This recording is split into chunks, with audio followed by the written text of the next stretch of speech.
we chat about, and then I'll give you a quick 30-second rundown. Okay. Let me also add that I don't know how many videos you've seen of me, but there is no PowerPoint in this conversation. There is no at the end of this, if you buy now. There's no sales pitch. This is just two guys in the construction industry having a conversation. Good. I kind of like that. Okay, so here's the deal. And I may look over here because my camera's right here, but I've got this big monitor and I'm typing on this side. In fact, let's see. I can't. So, Scott, you be you, man. I'm here for you. So here's what caught my eye. Let me go back in time. So our company, Stelman Contractors, which also has a residential side that we kind of broke off, but it's under the same umbrella, called Stelman Custom Homes. Stelman Contractors was founded by my father, and it's now a 3-generation company, 56 years ago in the late 60s. And, he started doing a little bit of residential, moved into commercial, did some federal work, Davis-Bacon, and, other types of work for the federal government and the state government, and just kind of mix and match. He liked being in the woods, so he would bid a lot on Forest Service projects and try to let us spend our summers up in the mountains goofing off, and doing a little work. And I love your dad already. So he had expanded his business to be in quite a few states, and now he's in his late 80s, and he had contracted it quite a bit. He's anti-nepotism. So when I, had gone through, growing up in the company and I became a senior estimator, senior project manager. After a while, he said, I want you to go work for other companies. So I went and I worked overseas, and I worked all around the country, and I got a lot of different experience. But as he started... Your dad and my dad are the same, and you and I have lived the same life. Keep going. That's awesome. I did see a video of your dad talking, because I was up in the middle of the night. That's when I really kind of paid attention. I think I mentioned I've been following you for a little bit, but I hadn't really delved into why I was following or what caught my attention. But I saw a video with you, and I saw a video with your dad, so it was good. So anyway, long story short, my sons wanted to be involved and keep the Stelman legacy going, and so we're down here in Utah. The headquarters is up in North Idaho, Coeur d'Alene, Idaho, and I reopened it in Utah about 4.5 years ago and said, okay, I'll build it back up. He wasn't doing very much, and give them something to keep going with, and one of my two sons has been heavily in construction, and I've had him doing the same thing for the last 6 years, just working for other companies, learning high-end framing, concrete, how other people do it. I love it. Exactly. I love it. Yeah. So he's at that point that he is still working for somebody else. He's doing a little bit for us, but he wants to make the transition. And this market's been tough because everything we're doing is essentially what I think of as retail commercial stuff, tenant improvements, little remodels and so forth, retail on the residential side, trying to build houses, and everybody freaking out about interest rates that are actually back to normal rather than the fake interest rates we've had for 10 or 12 years. I'm with you. You caught my attention because of the federal contracts, and I've always known in the back of my mind that federal contracts could be quite a lucrative side of the business. And my dad, like I said, he did that for a lot of years, and I was never involved in dealing with the contracts or the estimates on the federal side, even when I was working with him. So it just caught my attention because I'm kind of burning out from this constant fight of the retail side of things, even though we'll probably still keep that going. And I just thought, I have got to find out what all we can do to dip our toe in this water that you guys are doing. So, ready for me to talk? I am ready. Okay, I'm just going to say this one time. I'm just going to throw it out there and see what sticks. But this is what I'm going to say. You are my ideal client. You have lived essentially the same life that I have lived. And you would be a fool not to invest in this program. And I can solve all that shit you're talking about. The only question at this point really is, how much song and dance do you want me to do before you see what I see? I'm more of a cut to the chase guy. I get things pretty quick, and like you said, we've been around the block a few times, so I don't need, maybe, how you'd have to lead most people, and so you just do you. Okay, well, I mean, the question is has your I believe button already been pressed, or do you want to see some shit? Oh, I'm ready. Ready for what? I'm ready to see. I'm ready to see what you've got. Okay, you want to see some shit. All right. Yeah.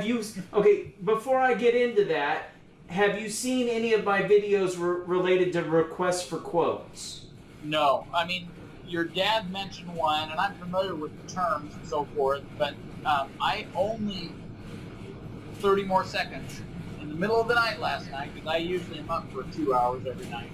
Me too. I'm checking email and doing stuff. One of your videos popped up, and I thought, I'm going to watch this thing. So I watched it, and I thought, yeah, I've been following this guy. I haven't looked at any videos, but there's a reason why. Okay, do you know the story of how GCExperts started? I just caught a little of it. So okay, then let's just spend the next 30 minutes and let me talk and awesome. tell you a story. So. Perfect.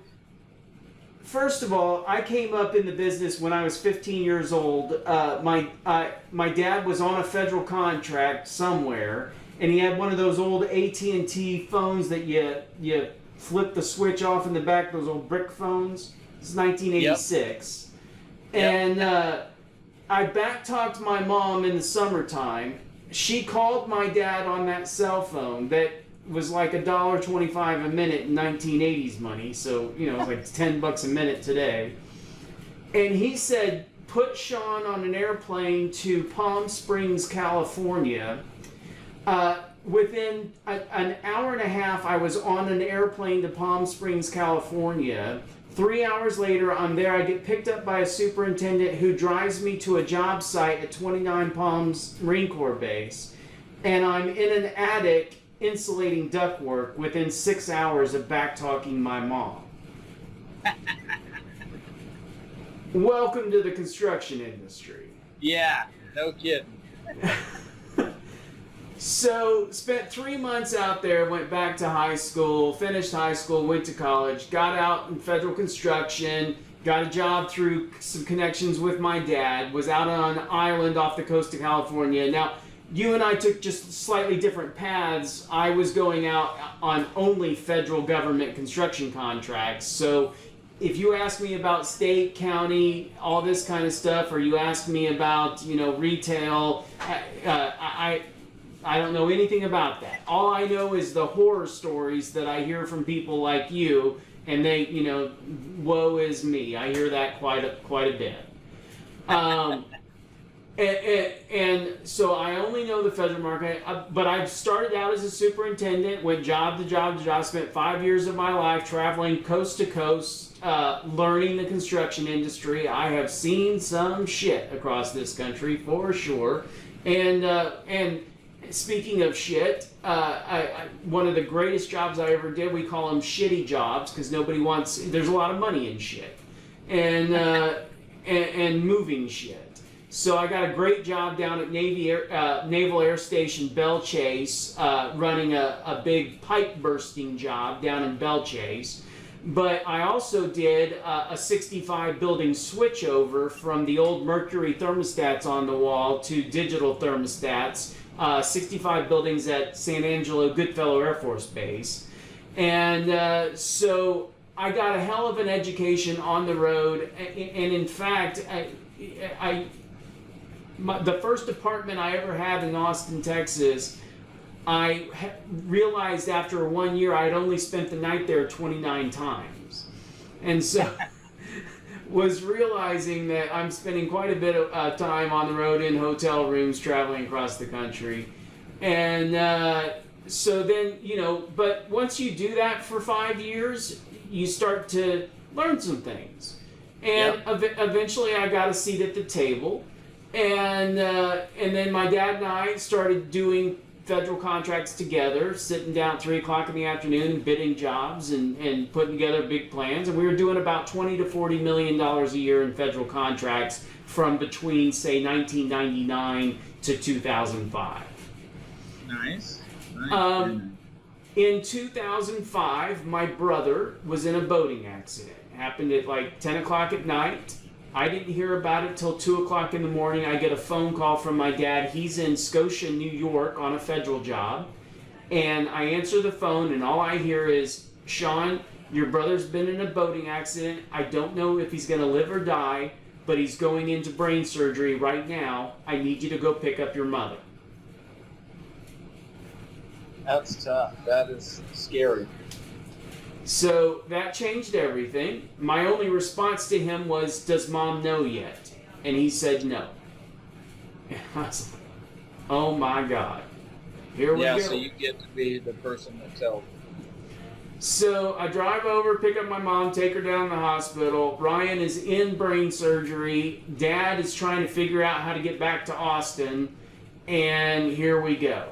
He's in intensive care unit for 2 months. When my dad gets there, I was standing there. My brother didn't have health insurance. And I was standing there looking at my dad and looking at this neurosurgeon. And my dad looked at him and said, how much is it going to cost to save my son's life? Because if you save his life, we'll take it from there. And he said about $500,000. And my dad looked at him and said, done. And $200,000 a month for over 5 years, putting my brother back together. So, it's funny when you hear people talk about what they would do for their children, but to actually see something like that come together is inspiring. Yeah, absolutely. Okay, so now we're in 2009 and we've got my brother in some sort of semblance that he's going to live some kind of normal life. The recession hits. My dad reads the paper here in Austin every day. Some lady down at the Austin American-Statesman writes an article that says the construction industry's gone to shit. And my dad reads that article and he takes exception to it. He writes her back and he says, look, maybe the commercial and residential construction industry's gone to shit, but Obama just issued $150 billion into the federal market, and there's not enough contractors to do that much work. Right. And she says, would you write an article about that? And he goes, sure. So he sits down and writes this article. And he titles it, Show Me the Money. That was a popular movie back then. Yeah. Well, I don't really think anything of it. He doesn't really think of anything of it, but they publish it. Well, then some magazine called Commercial Construction Renovation Magazine, they pick up the article and they publish it. So, we're getting 10 cents or something. We're getting nothing for the article, right? It's nothing, but okay, publish the article. Yeah.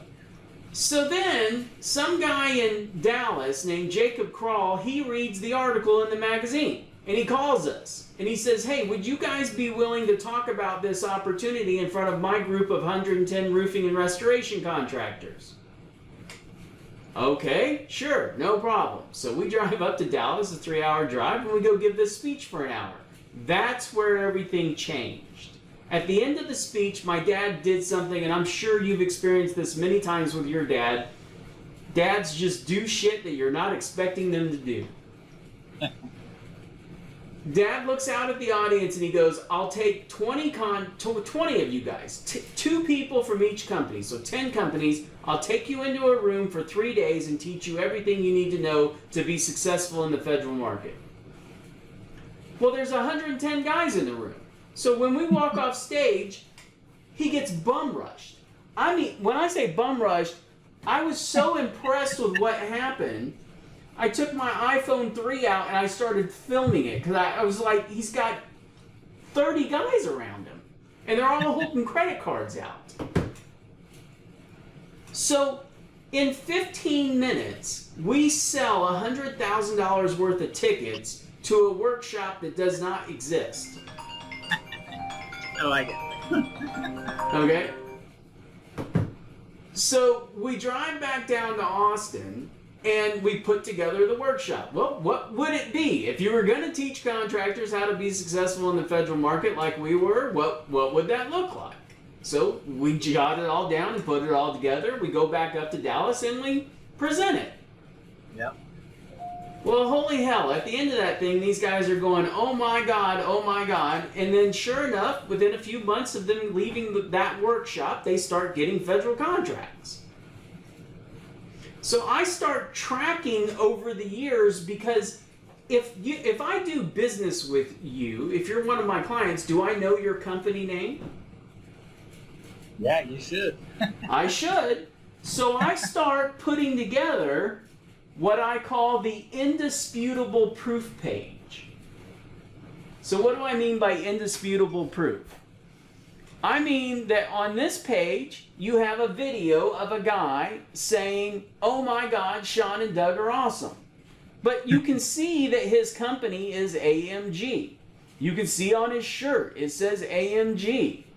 But then I've got this picture of contract awards.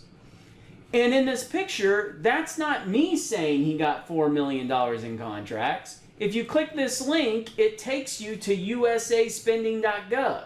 Understand that this is a government website, not my website, okay?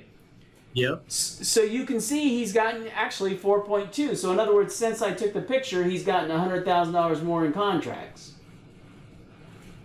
But check the dates. If you look when he started getting federal contracts and you compare it to when he went through the workshop, it all matches. Yeah, I'm with you. Okay.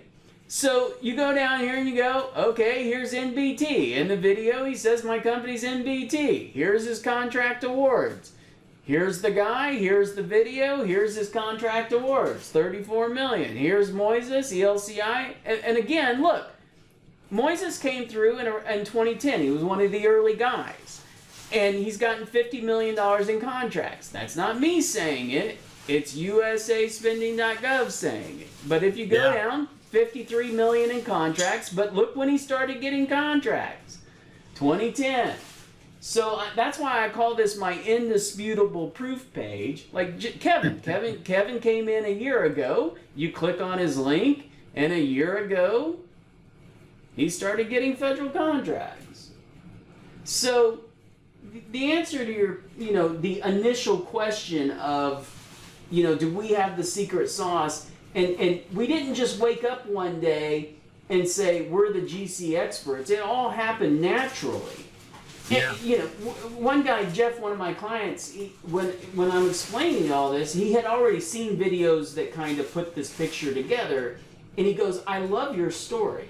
And I said, well, it's an easy story to tell when it's all true, Yeah. No and so I consider these conversations, and that's why I started the conversation this way, that you and I are just two guys in the construction industry, and we're just going to have a conversation. But really what this is all about is it's your opportunity to determine if you think I'm full of shit or not. Because contractors have the best bullshit meters on the planet because people are giving them bullshit all the time. That's right. Okay? So now that we've established, that we're connecting the dots in your head as to how all this happened, let's talk about the opportunity in the federal market. Okay. Switching up to, now you have already told me that you have another computer screen. So I'm going to ask you to Google something. Okay. I want you to Google FAR 13.004A.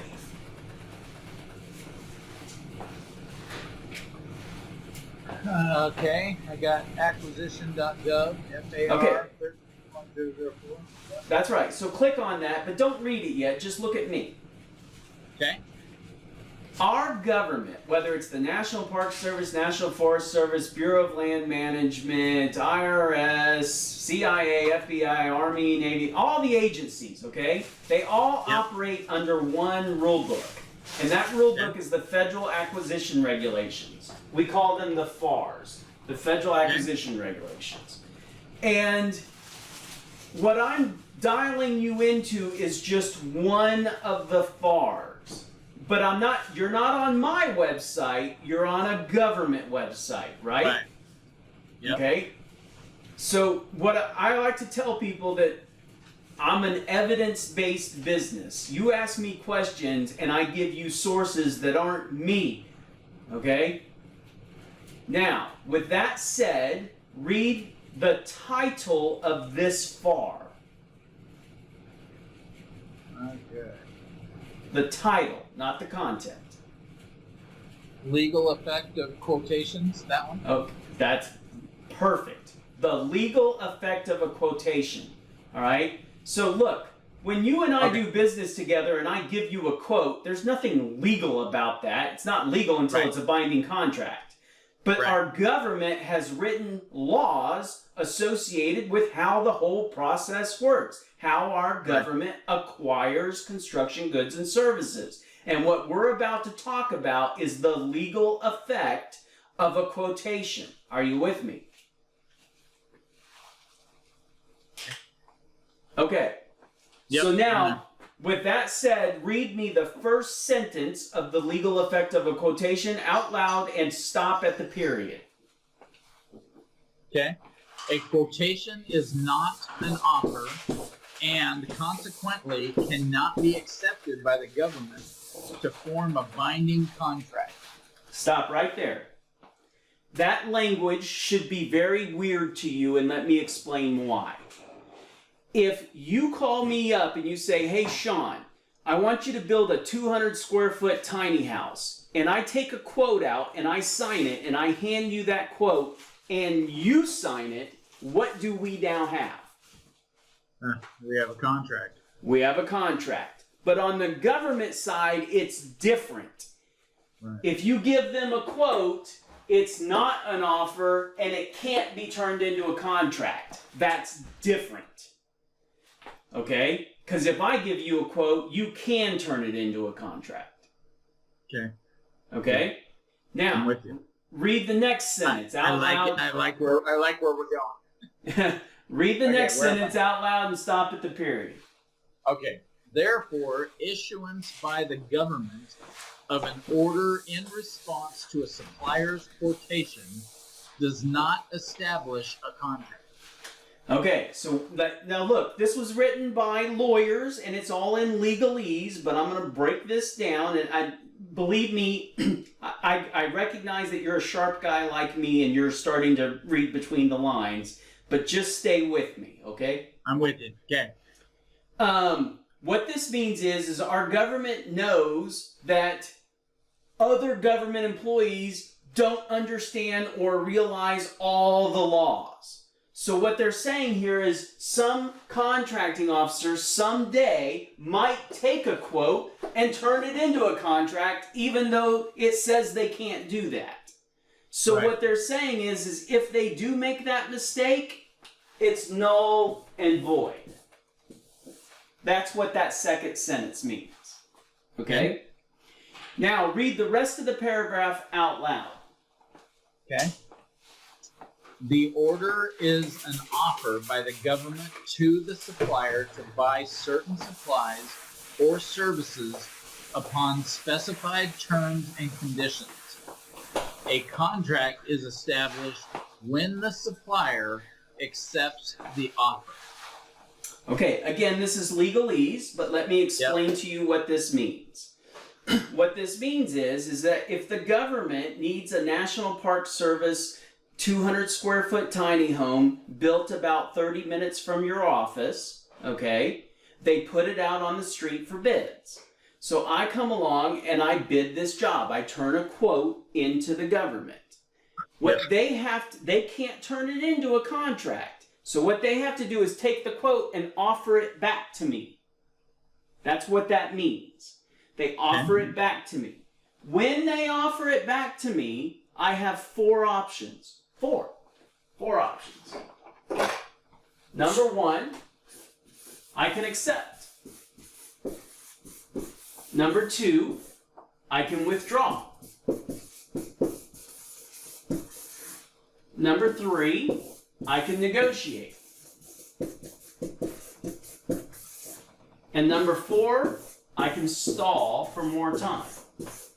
Now, listen, our federal government, they have shit that needs to get done. They've got this budget. You saw in the advertisement, right? They got $270 billion, $1 billion a day.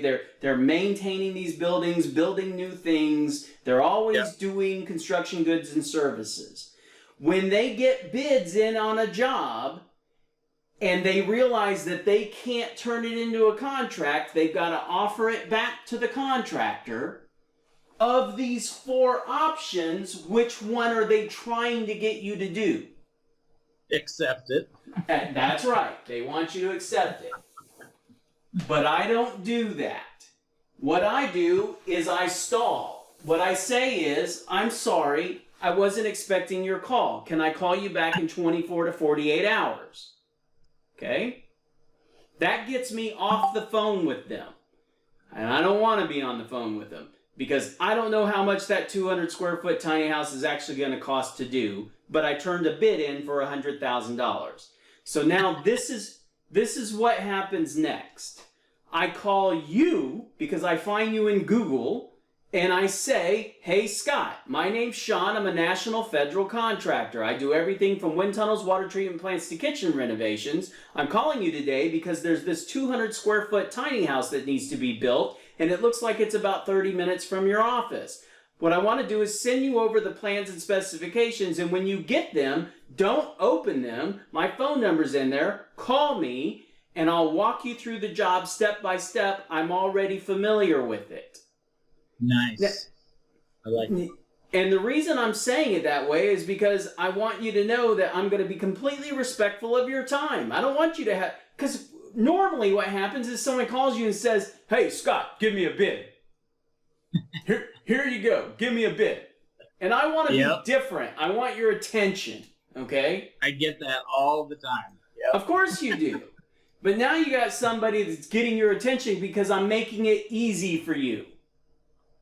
I like it. Okay? So now I'm on the phone with you. We're talking about the job. And then I say things like this. Hey, Scott, off the cuff, based on what we just saw, give me a number. I'm not asking you to bid every 2x4, every shingle, every outlet in the building. I'm just saying off the cuff, based on your experience, give me a number that if I called you up 90 days from today and said, hey man, we got the job, that you and I would be close enough to negotiate something that makes sense for both of us. What would that number be? So now I'm relieving you of the pressure because, oh my God, you and I have been in construction for decades, and the worst thing in the world is putting a bid together and worrying about if I bid it too low. Yes. And I've just completely alleviated that for you.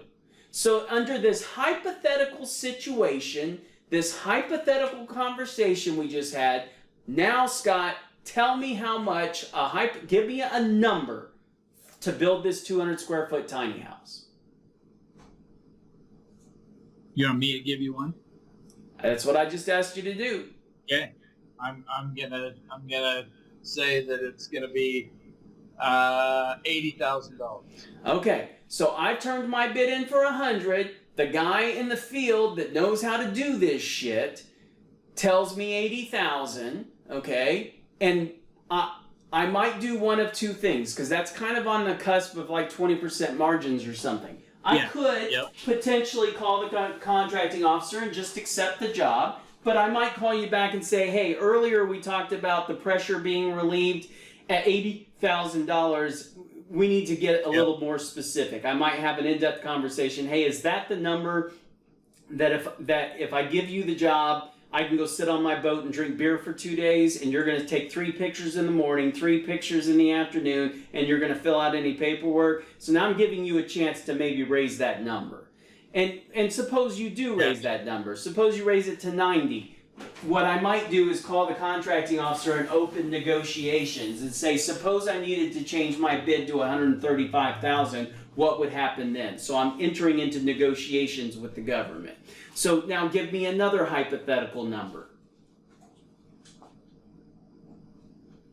Well, if I did go, to $90,000, I mean, I'd probably No. We're starting over. We're done with the $80,000 example. Okay. Give me a different example.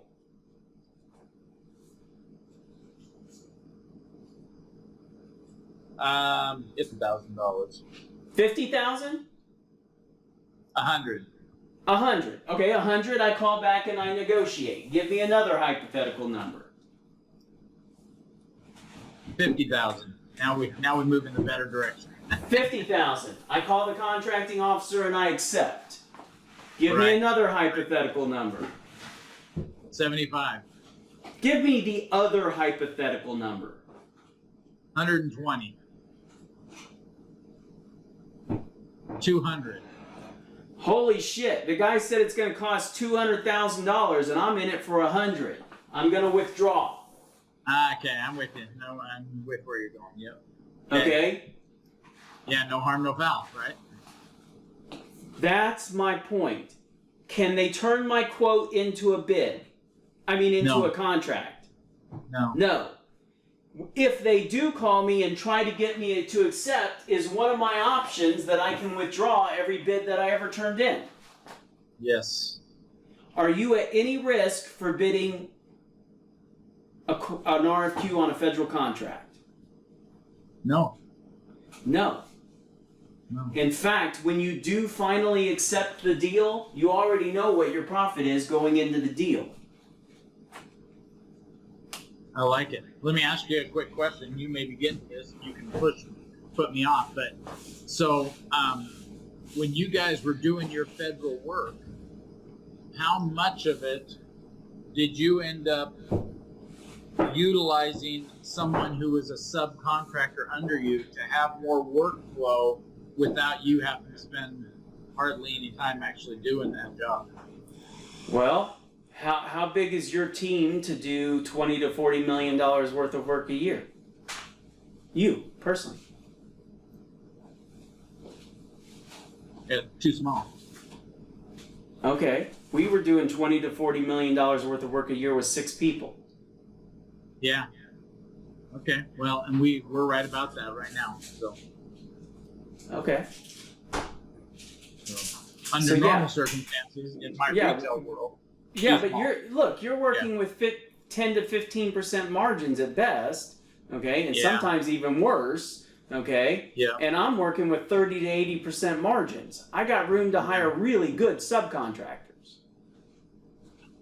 That's awesome, and I think I might have caught this in the video I watched, but as a GC here in Utah, I don't need to be a GC in any other state because I have never had a license of any kind other than a driver's license, and I have done hundreds and hundreds of millions of dollars worth of work.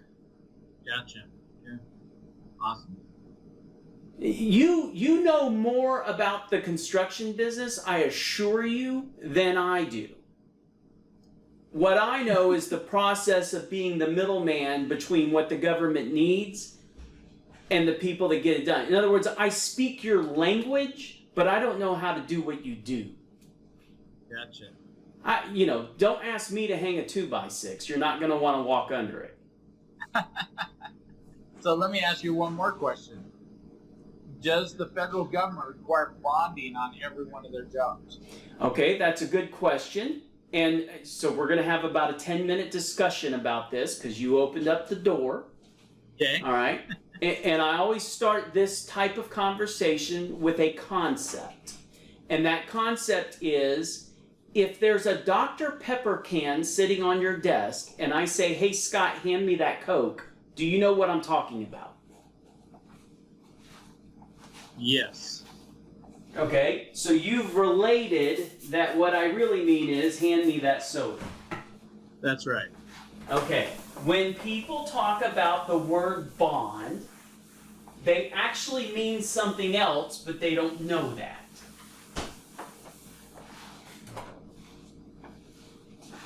Bond is one type of payment and performance protection.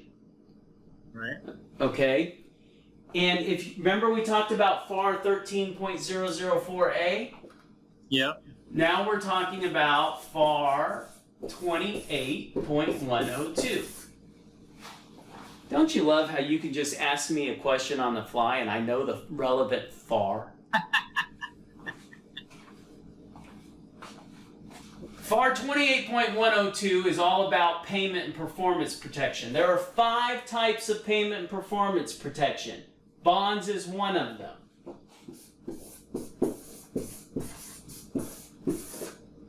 The second type of payment and performance protection is called an irrevocable letter of credit. You get it from your bank. Yep. The third type of payment performance protection is most likely something you've never heard of. It's called a tripartite escrow agreement.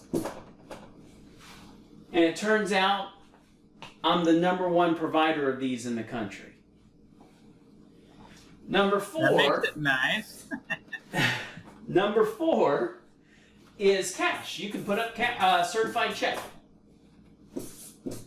And number 5 is a deed to land. I've been in this business, in this industry for decades, and I had a conversation about 6 months or a year ago with a guy that said he had done this. He's the only person I've ever come across in my entire career that actually had done that. But wow. It's one of them. Okay? Yeah. All right. And so when you're talking about bonds, what you're really talking about is this. So now my next question is, what questions do you have about this? Well, my question immediately goes to the number 3, that you are the provider. Okay. Tripartite escrow agreements are mandated by federal law. They're good up to $150,000, and there are no limitations to how many of them you can have. So as an example, Chris McMahon, one of my clients years ago, he came to me in a conversation like this, and he said, Sean, I'm upside down with my bonding company. I owe them money, but I know there's a lot of money in federal contracts. Can you help me? And I said, dude, I'm Oprah Winfrey. You get TEAs, tripartite escrow agreements. You can do as many of them you want. He did, I don't know, dozens of them, okay?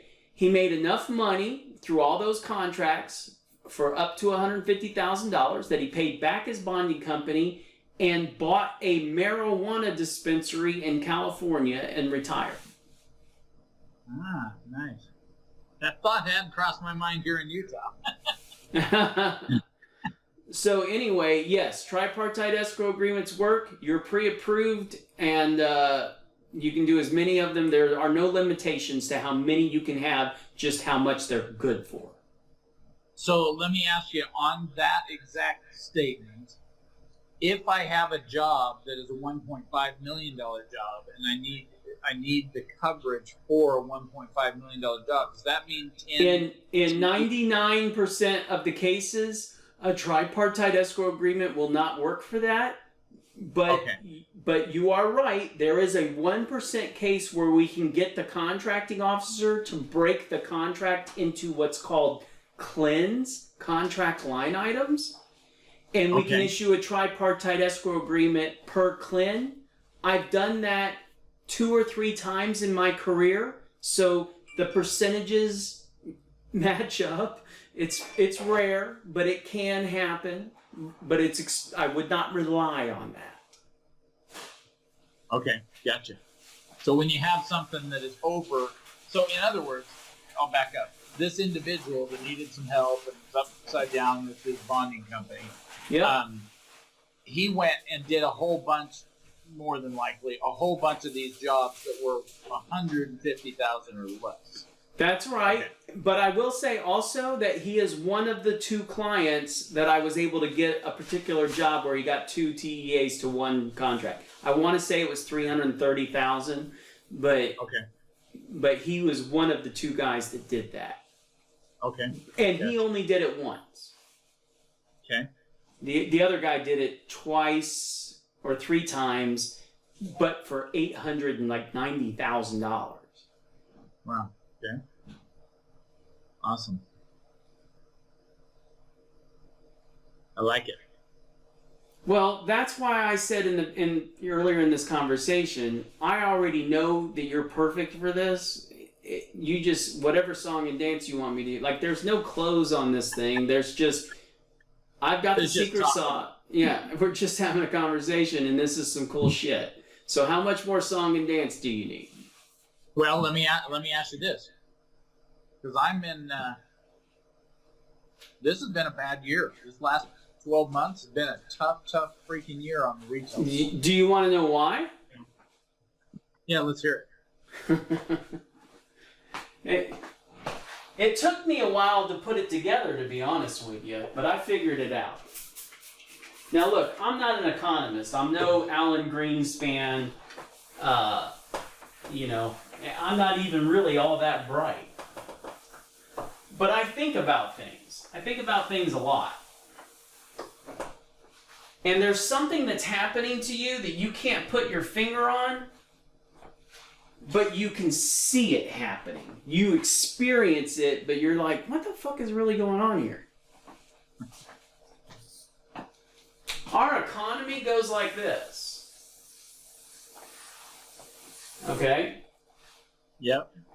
And man, when you guys are on an upswing, Jesus Christ, it's like you're getting phone calls all the time. Hey, jackass, give me a bid.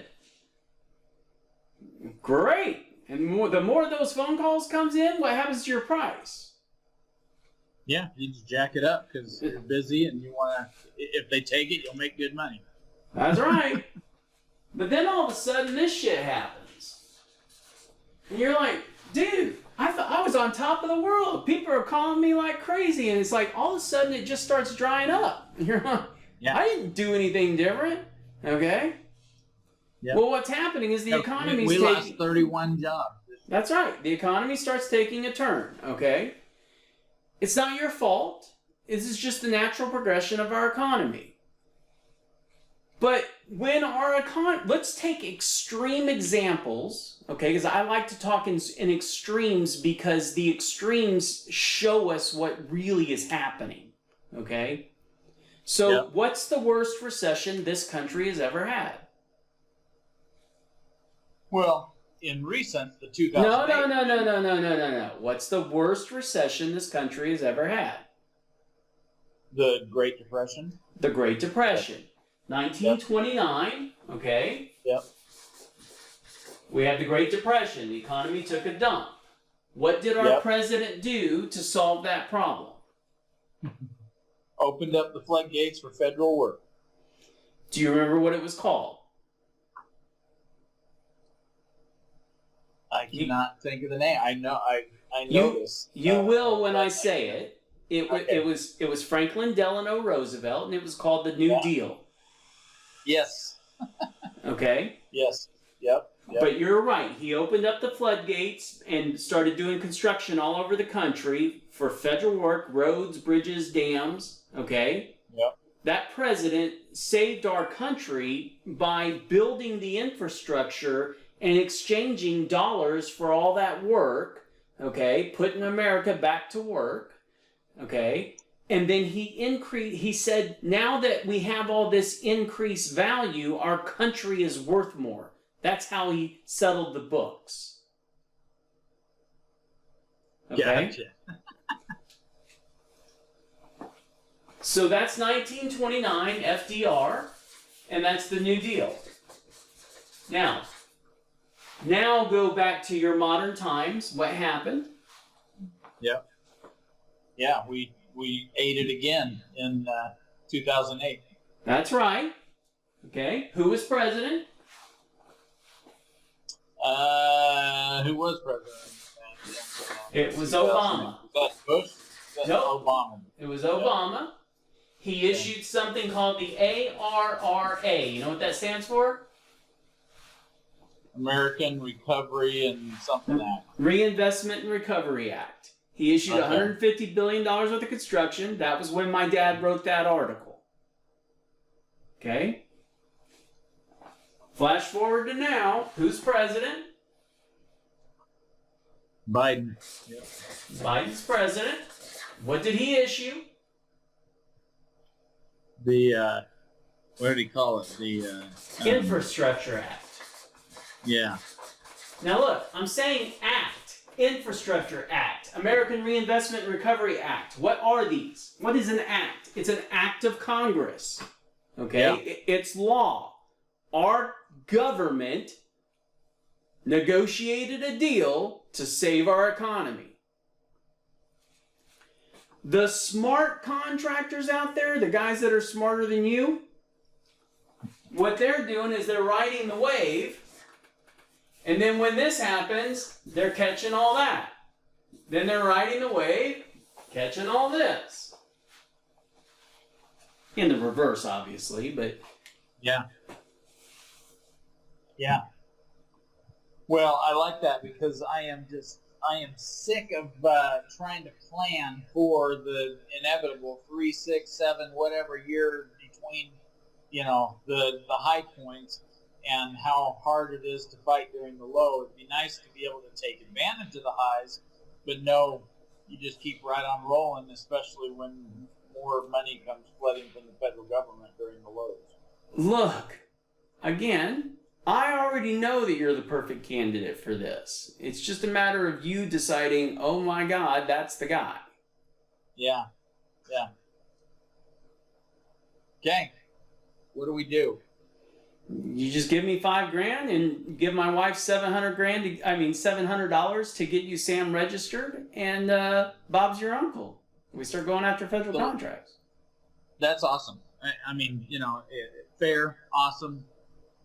Let me ask you this, and this isn't a qualifying, just so you know, because I'm not one of those that you've got to resell me over and over. This is more getting into the weeds a little bit, but a little more in depth. What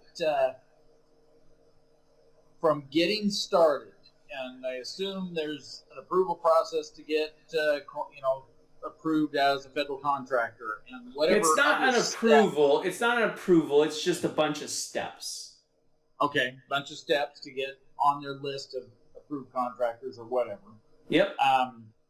What are we looking at realistically? And I'm one of those that likes to be an overachiever, meaning that if I've got an issue, and I do, cash flow is my issue, and I want to solve it fast, what am I doing? With regard to this. Sure. So I understand the question. The question. Let's talk about it. So it's going to take a couple of weeks to get your SAM registration. Even though my workshop is 3 days, it's 27 hours. It's a video you watch. So could you binge watch that in 27 hours and not sleep? That's one option. Could you hit pause and go take your daughter to softball practice and come back and hit play? Well, that's going to take more than 3 days. Okay.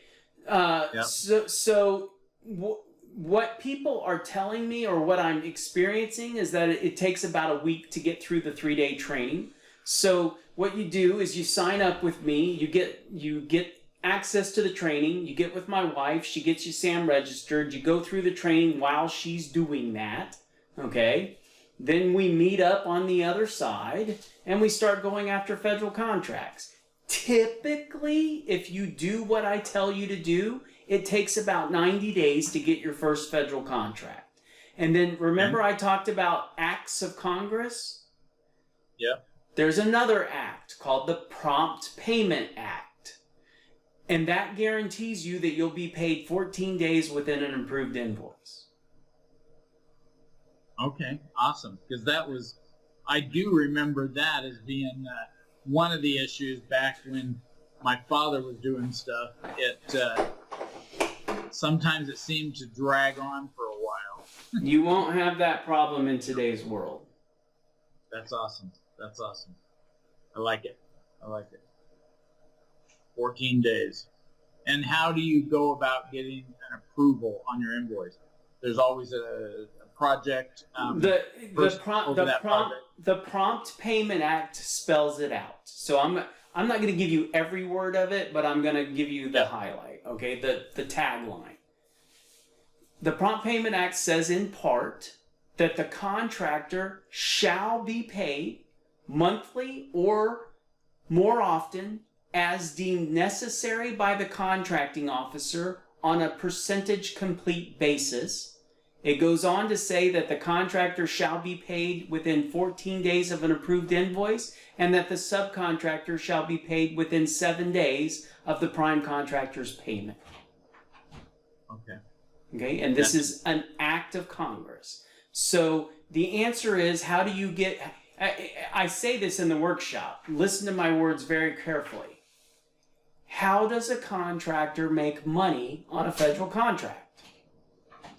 The answer is 2 words. And it's from the Prompt Payment Act. You cannot make money on a federal contract unless you achieve percent complete, because the contractor shall be paid monthly or more often as deemed necessary by the contracting officer on a percentage complete basis. Somebody's got to hit the nail with a hammer and knock some shit in there and achieve percent complete. So if I have to go through the steps as the GC on the approval process, it's just the inspector. It's the inspector and the superintendent out there agreeing on percent complete. Money is never part of the equation. Okay. It has nothing to do with whether that concrete pad that you poured is $10,000 or $100,000. It's is the concrete pad percent complete? Gotcha. What do the subcontractors I use have to also be on the approved contractor list? No. Or just the GC? Just the GC. Okay. That makes life a lot easier. Of course it does. I wouldn't do it if it was hard. Okay, so realistically, I mean, there's a realistic, there's a possibility, but 90 days out, you could acquire some contracts and start that process. So, I'm a forward thinker. And well, understand that all of this is covered in the workshop. I mean, look, what you just experienced, the training that I'm giving you right here, is 10, 15 minutes of 28 hours of training. Yeah. I like it's all like this. Awesome. Okay. I'm kind of done giving you free information, to be honest. You recognize my ability or my personality on being able to dig, but I'm in. Whatever the next steps are, let's get rolling. I'll text you the link. You hit the go button, and all the shit starts happening immediately. I mean, immediately. Okay. Today. That's awesome. Okay. All right, I'll send it over. I'll ask you one more question, and then I'll let you go. On the 5 different ways for payment protection, completion protection, the bond is one of them, that sort of thing. What's the difficulty level, credit or otherwise, in acquiring the other I have a really good bond guy, and if you've got a reasonable credit score, he can get you $400,000 in bonding in like 15 minutes. Okay. Awesome. Because in my world, I'm sure you know this anyway, but your world doesn't work. No. Let's just stop talking. Let's just stop talking about it. Okay. Sounds good. Okay, send me the link. All right, I'll send it. John, I appreciate your time. Very helpful. I'm excited about